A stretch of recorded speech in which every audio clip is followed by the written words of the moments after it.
ടോട്ടലായിട്ട് 1,80,00,000 രൂപ total withdrawal ചെയ്തിട്ട് പോലും 15 കോടി രൂപയാണ് അവസാനത്തെ 75ാമത്തെ വയസ്സെത്തി നിൽക്കുന്ന സമയത്ത് ഫണ്ടിന്റെ പോർട്ട്ഫോളിയോ ബാലൻസ്.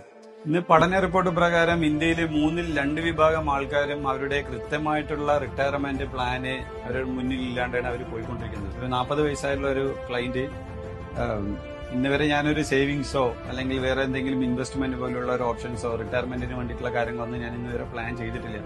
ആകെയുള്ള എന്റെ ഒരു ഇപ്പൊ വരുമാനത്തിന്റെ ഒരു ചെറിയൊരു സേവിങ്സ് എന്ന് പറയുന്നത് 25 lakhs rupees ആണ്. ഞാൻ ഒരു 52ാമത്തെ വയസ്സിലാണ് റിട്ടയർമെന്റ് ചെയ്യാൻ ആഗ്രഹിക്കുന്നത് എങ്കിൽ എനിക്ക് അതിനുശേഷം ഞാനൊരു പ്രൈവറ്റ് മേഖലയിലാണ് വർക്ക് ചെയ്യുന്നത്. അപ്പോൾ അങ്ങനെയാണെങ്കിൽ എനിക്കും ഒരു പെൻഷൻ അല്ലെങ്കിൽ റെഗുലർ ആയിട്ടുള്ള ഇൻകം എനിക്ക് കിട്ടാനുള്ള ഒരു ഓപ്ഷൻ ഉണ്ടോ എന്ന് ചോദിച്ചാൽ എന്നെ കോൺടാക്ട് ചെയ്യുന്നതാണ്. ഞാൻ അവർക്ക് പറഞ്ഞ ഒരു ബെസ്റ്റ് ആയിട്ടുള്ള ഓപ്ഷനാണ് SWP അല്ലെങ്കിൽ സിസ്റ്റമാറ്റിക് വിഡ്രോവൽ പ്ലാനിങ്.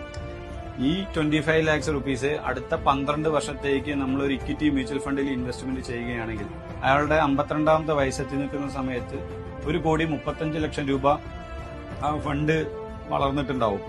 അതിനുശേഷം അദ്ദേഹത്തിന്റെ അടുത്ത 25 വർഷം വരെ ഒരു 60,000 rupees വെച്ചിട്ട് every month നമുക്ക് പെൻഷനായിട്ട് നമുക്ക് അതിലൂടെ മാറിയെടുക്കാൻ സാധിക്കും.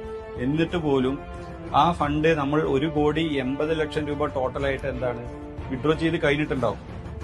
അവസാനത്തെ ഫൈനലായിട്ട് ബാലൻസ് എന്ന് പറയുന്ന സമയത്ത് 15 കോടി രൂപയാണ് ഈ ഫണ്ട് വളർന്നിട്ടുള്ളത്. നമ്മൾ ടോട്ടലായിട്ട് 1,80,00,000 രൂപ ടോട്ടൽ വിഡ്രോൾ ചെയ്തിട്ട് പോലും 15 കോടി രൂപയാണ് അവസാനത്തെ 75ാമത്തെ വയസ്സെത്തി നിൽക്കുന്ന സമയത്ത് ഫണ്ടിന്റെ പോർട്ട്ഫോളിയോ ബാലൻസ്.